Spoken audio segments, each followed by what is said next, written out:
हमेशा चल रहा है कि हम लोग परमेश्वर के उन बातों को मानते हुए जीवन को जिए जो परमेश्वर हमें बताते हैं। और ये इसलिए होता है क्योंकि यीशु मसीह ने हम लोग को अपना लहू का दाम दे करके खरीद लिया है। और हम जानते हैं कि खरीदा हुआ जो वस्तु होता है उसका कुछ भी इच्छा नहीं होता है ना। आप कुछ भी ऐसा खरीदते हैं बाजार से या फिर कुछ सामान को, क्या वो कहता है कि मैं आपके घर नहीं आऊँगा? यदि आपने खरीद लिया है सब्जी या फिर कुछ भी आप खरीदते हैं, क्या वो कहेगा, क्या उसकी इच्छा है कि वो अपने मन से चले?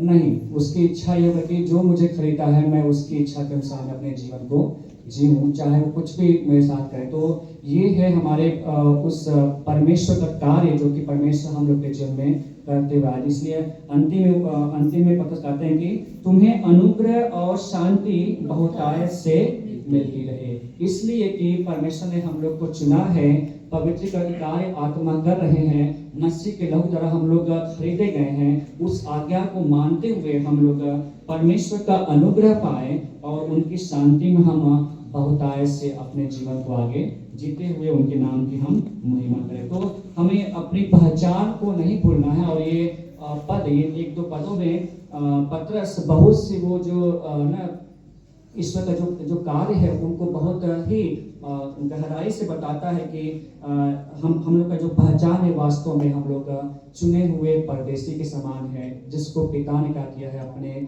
भविष्य ज्ञान के अनुसार चुना है और आत्मा के द्वारा प्रभु पवित्रीकरण का कार्य कर रहा है, जिससे हम आज्ञा माने। और ये इसलिए हो रहा है क्योंकि यीशु मसीह ने हमारे खातिर लहू बहाया है, बलिदान किया है।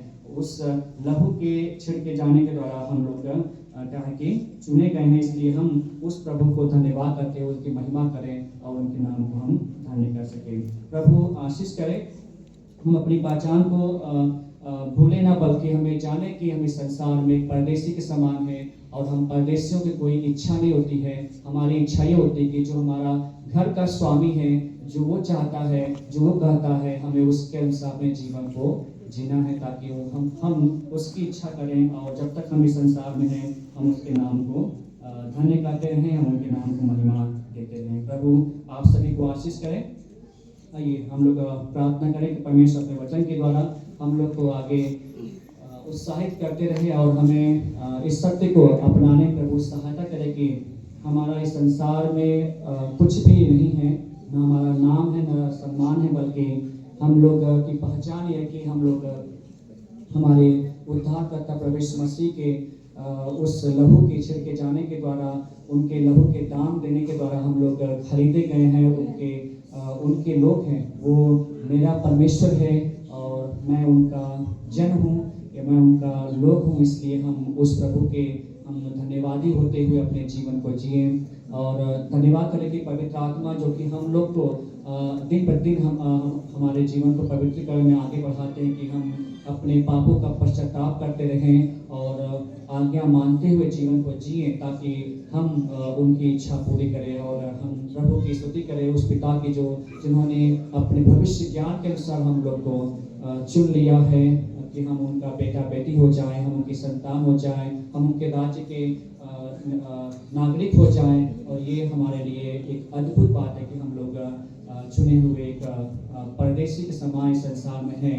और वचन हमें उत्साहित करता है कि उस पिता का अनुग्रह हम लोग के ऊपर बहुतायत से रहे, उनकी शांति में अपने जीवन को हम जीते हुए हम उनके नाम की महिमा करें। हे प्रभु, हम लोग पर आप दया करें प्रभु जी, हमें आप कृपा करें प्रभु जी। और जैसा हमने सुना है प्रभु जी आपके वचन से, वैसे प्रभु जी हम उत्साहित होते हुए प्रभु जी अपने जीवन को जिए, ताकि प्रभु जी आपके नाम की महिमा करें। प्रभु हमें से प्रत्येक लोग को प्रभु जी आप आगे आशीष करें पिता परमेश्वर, और अपने अनुग्रह प्रभु जी शांति पिता हम लोग को आगे आप संभाले प्रभु। प्रार्थना हम यीशु मसीह के पवित्र नाम से करते हैं, आमीन।